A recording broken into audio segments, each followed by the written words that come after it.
Hi, I'm Mrs. Bennett, the cosmetology teacher here at Brennan High School in this brand new hairstyling and aesthetics room.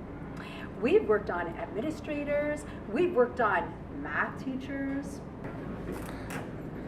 but this is going to be a task. I know my students are talented and I know they can handle it. Come on, Squawk, we need to fix you up for Thursday.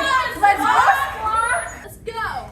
Ooh, Squawk needs a full makeover, full treatment, hair wash, nails done, style. Let's get to work, students. You're gonna look amazing when I finish with you. We're so glad you came. We're gonna take good care of you.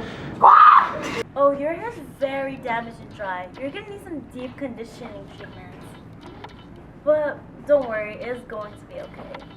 Whoa, Squawk, when was the last time you got a pedicure? But don't worry, you're in good hands. Alright, let's get you to the next step. Wow, Cosmo class, I'm so proud of you. I didn't think that you could pull this off. Wow!